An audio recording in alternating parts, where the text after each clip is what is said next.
He swore to heaven, but I felt a bit uneasy. My mind kept replaying the image of them sitting on the sofa. Jack wouldn't, would he? I had pursued him relentlessly for half a year before succeeding. He couldn't possibly be won over in just one evening, right? I still felt a bit anxious, partly due to my lack of self-confidence and partly because I wasn't sure how long Jack could resist. Jack didn't stay over that night. He has another apartment in the next building, so he went back there. Early the next morning, he came over to bring me breakfast. There were 7 or 8 dishes spread out on the table. Emma saw this and smiled smugly. Brother minus and minus law, did you bring so much because you knew I was here today? Wow, I love the soup dumplings from this place, but they never do deliveries. Did you go and pack all this early in the morning? Jack looked up at her. No, I forgot you were here. I actually bought less than usual. It's mainly because Lily doesn't have a good appetite in the morning, so I buy more for her to choose from. Emma let out a long O, but her hands didn't stop fiddling with her newly done nails. This was her state when she was thinking. I figured if she was only slightly interested in Jack before, now she must be determined to have him. I unconsciously tightened my grip on Jack's hand. Maybe feeling the pain, Jack looked at me.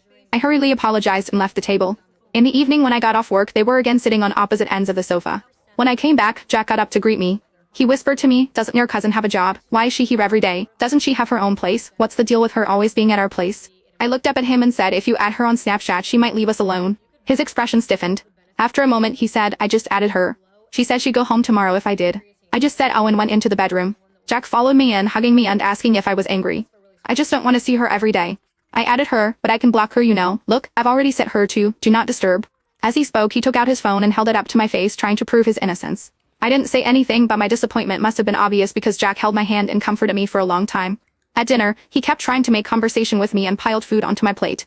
Emma saw this and just smiled. Our Jack is very attentive, isn't he? Jack ignored her. He was focused on discussing with me about the store layout problem for a direct minus sales brand he was working on.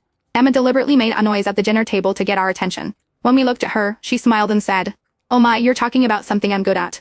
I got a bit excited. She turned to Jack, who looked confused, and said, my ex-husband has a direct minus sales brand and that's doing quite well.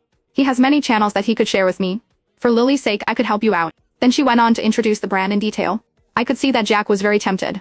He looked at me hesitantly, then at Emma, and asked, if it's your ex-husband's, wouldn't it be inconvenient? What's inconvenient about it? A little pillow talk and everything's solved, right? Just wait for my message. This time, Jack didn't refuse.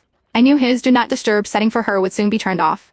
Sure enough, after entering the room he said to me, your cousin Emma is very generous and straightforward. I just looked up at him once, my eyes half red. He immediately came over to comfort me. I was just saying.